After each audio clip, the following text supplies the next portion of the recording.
So, I want to talk to you today about a phenomenon that, from what I see, causes lesbians more pain and more confusion than anything else.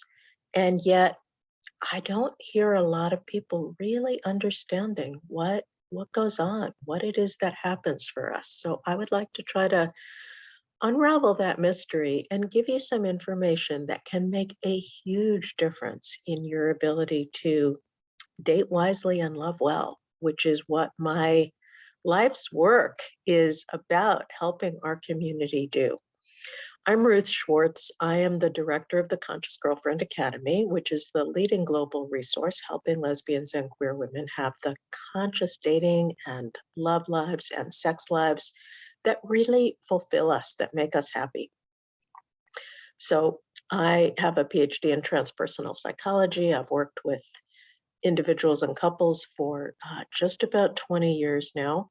I'm also a certified sex and intimacy coach, have years of training in that. And you know what? I'm also just a person. And I've been out for 40 years now, believe it or not. I came out when I was 20. I'm 60 now. And so I have had a lot of years of loving women and making mistakes in my love relationships with women. And that's what I try to bring all of that to my work now. So, deeply informed both by my professional training and by my personal life experience. So, what's this mistake that I see women making over and over and that I've made over and over? You know what it is already, I suspect. It's the mistake of diving in too fast. We know that joke. What does a lesbian bring on the second date? The U-Haul. There's a reason why nobody jokes about straight people or gay men bringing the U-Haul on the second date. This seems to be a phenomenon which is somewhat unique to women with women. So what is it that happens? Well, as women, we are equipped with lots and lots and lots of extra brain chemistry to help us bond because biologically we're designed to have the babies, raise the kids. We need to be able to bond. And so when two women get together or get interested in each other, we go bonding, bonding, bonding like crazy. I call it lesbian superglue, actually. And what happens with all of this bonding when we're spending long hours talking, touching, kissing, hugging, rubbing our bodies together, um, just being close in those ways, is that our brains produce a lot of endogenous opiates, which is a technical term for brain drugs, really, really, really good brain drugs. Um, you might be clean and sober, you might not drink, you might not take drugs from outside, but your brain will produce these drugs when you get into someone. And she's also into you. Otherwise, going into this state of what's called limerence all by yourself actually really hurts. Um, but typically, often what happens is at the beginning, both of us are totally deep into this bonding phenomenon. And the better it feels, the more of it we want. And the more of it we get, the better it feels. And then we're on this high speed bonding, connecting train. And this is why I literally hear these stories, and I've done these things too, of you're together a couple weeks and you start committing to each other. You make plans to move in together. People even get married, they get engaged or they get married after a few weeks or a month or two. um, and it feels so right. And even if you've done it before and it didn't work out, this time it feels like, okay, those other times it was a mistake, but this time I just know you're the person for me. I have found the person for me. And so this is called limerence, Limerence. You can look it up, you can read all about it. I believe that two women together go into limerence more strongly, faster, more intensely than couples of other genders. And it's an amazing experience. It's, sometimes when I talk about limerence and I warn people about it, women don't want me to take away that high. And believe me, I don't want to take away your high. I don't want to take away your ecstasy. I mean, not the drug ecstasy, but it's ecstatic to feel so connected to another human being and to feel like she's the one. My soul is meant for her soul. Every fiber of my being is coming awake in connection with this other person. This is a level of intimacy I've never experienced before. Have you ever felt these things? I have. And it feels great and it is beautiful. It is one of the very, very best experiences that life has to offer us. And the reason why we are designed to go into this exquisite state of bonding is so that it will hopefully serve us well in the long haul once the relationship kind of comes back to earth, having had this incredible bonding experience where you are so in touch with the other person's majesty and magnificence, and you've had so much tenderness for her and she's had so much tenderness for you. It creates this jet fuel that, if we use it right, can power us for years, decades, a lifetime together. That's how it's designed to work. But what I often see with lesbians and queer women is that we go through it so fast. It's like I have some cinnamon ginger tea here, and if I sip on it, it'll last a lot longer. And if I just kind of gulp it down, it'll last less time. And so this is what I see often, completely without understanding what we're doing. Lesbians and queer women will gulp it down. Typically, if you read about limerence online, they will say that it lasts 6 to 12 months, maybe even 18 months. I don't see that playing out in our community. What I see is that limerence lasts us 3 months, usually, between women. And then after 3 months, and sometimes even less, we hit really hard, intense, painful places. You got triggers, I've got triggers. The world is full of homophobia. You're smart, you're sensitive, you grew up with some amount of trauma, me too. We've got attachment style differences that come roaring out like dragons. I'm making some other videos about that. And so typically right around that 3-month mark, more or less, we will go from this absolute bliss of feeling like you are perfect for me. We're never going to have any problems. If we do, we're going to just sail through them because we have this degree of connectedness that will, kind of buffer everything, smooth everything. It's like, if you used to feel like a piece of broken glass in the world, when you're in limerence with this amazing woman, and I have been in limerence with some amazing women, um, it feels like the jagged edges inside of you get smoothed like beach glass, and you're not going to cut each other.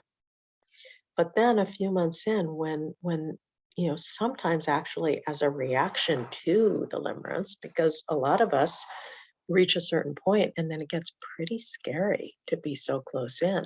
And all of our unhealed stuff from our childhoods and from our past relationships, all of our inner conflicts that most of us carry around, they start getting activated by this other person. And so sometimes if you've been really high, it's like the Icarus who created those wax wings, and then he flew too close to the sun, and we know what happens. He just melted down and he hit the earth hard.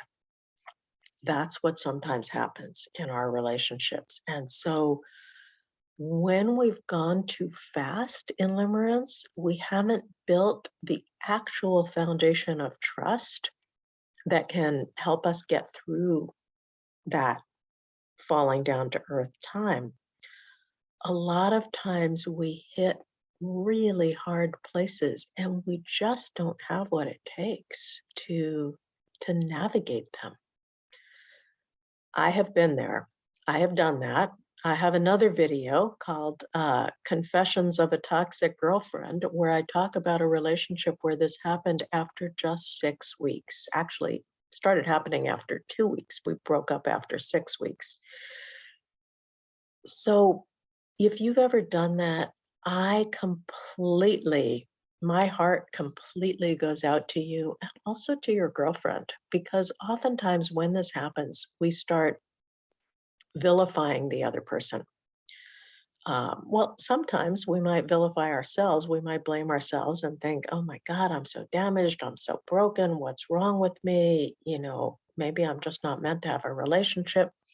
But sometimes we might start blaming the other person and think, what's wrong with her? Why did she get so clingy all of a sudden? Or why did she suddenly start getting so distant?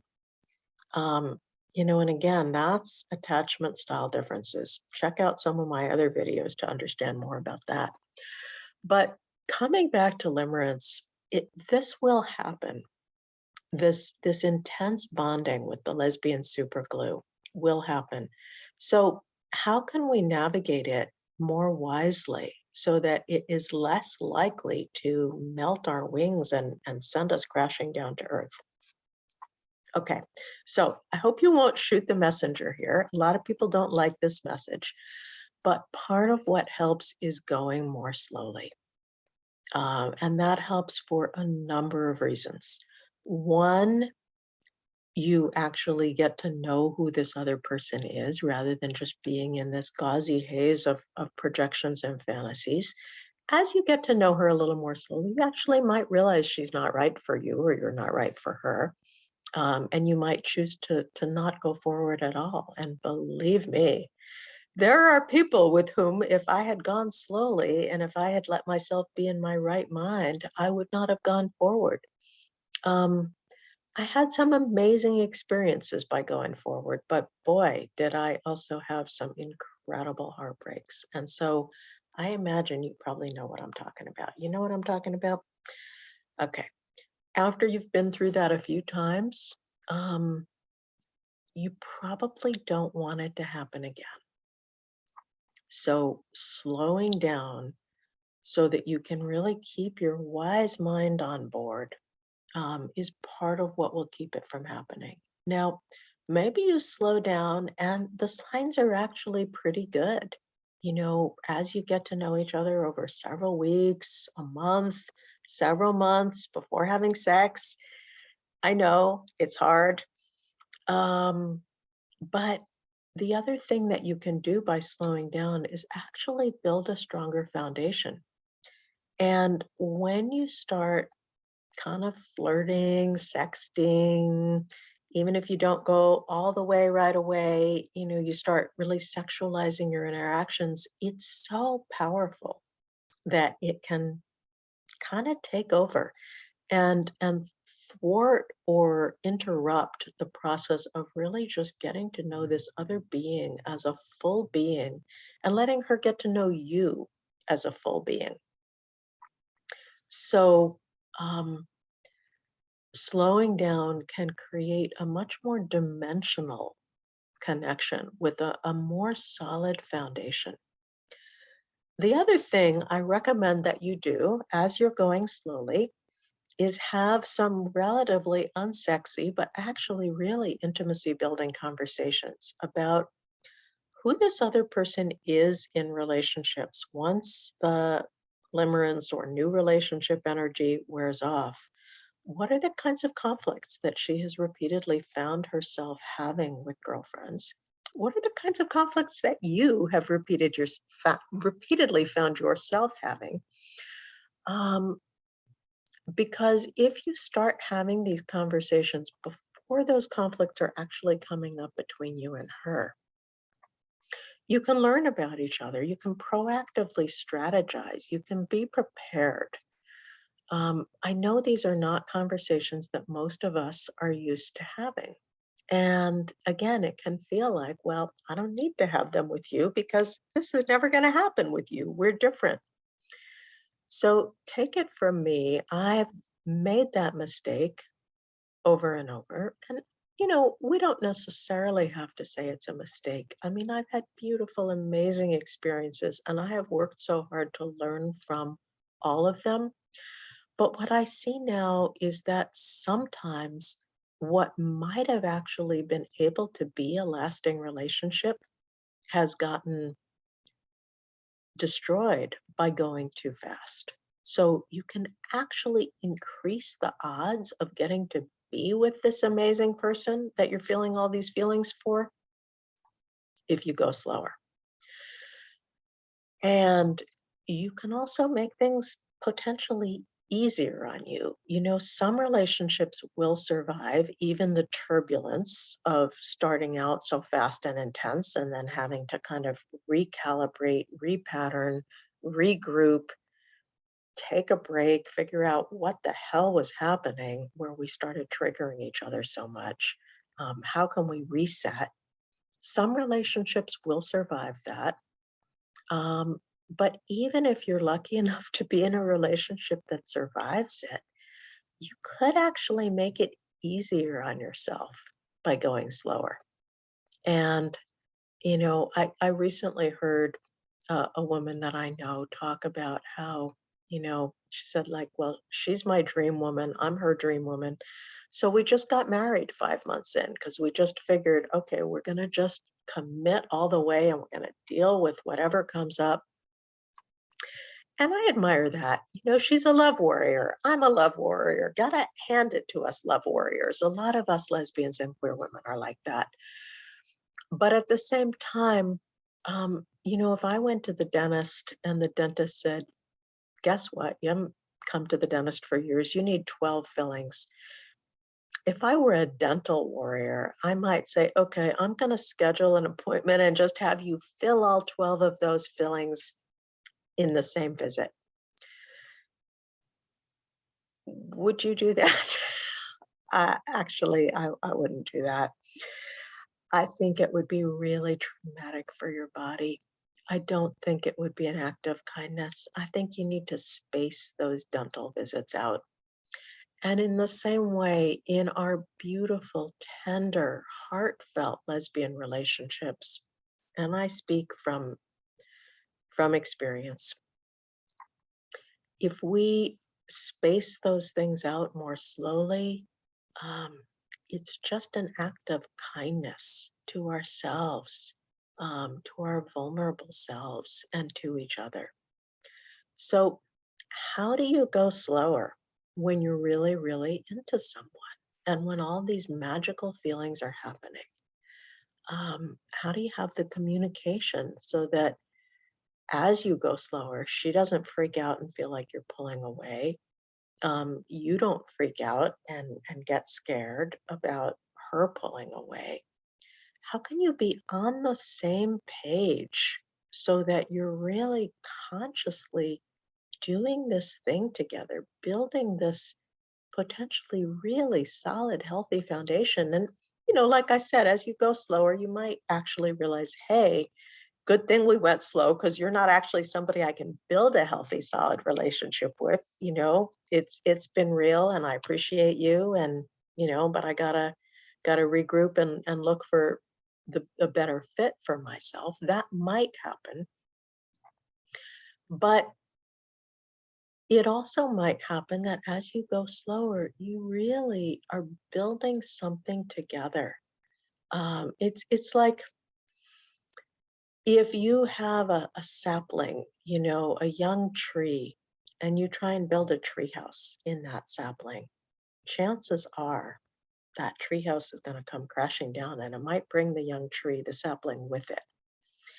If you wait till the tree is more mature, like one of those beautiful big oaks or maples, and then you build a tree house in that, and you work with kind of the contours of the tree, the way the branches are, spread out, the particular form and shape of that tree, and you're friendly to the form and shape when you build your tree house, that tree can completely hold that tree house, and then you can climb the tree and hang out in the tree house.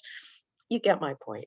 So as an act of kindness, to ourselves and each other, part of what I teach about in the Conscious Girlfriend Academy is learning how to navigate internally the feelings that come up, because it's intensely vulnerable to keep opening to someone in a calibrated way. Some of us just want to kind of rush ahead and get to this false feeling of certainty to avoid that vulnerability, but guess what? It doesn't work. We actually make ourselves even more vulnerable for pain that way, as you might have learned.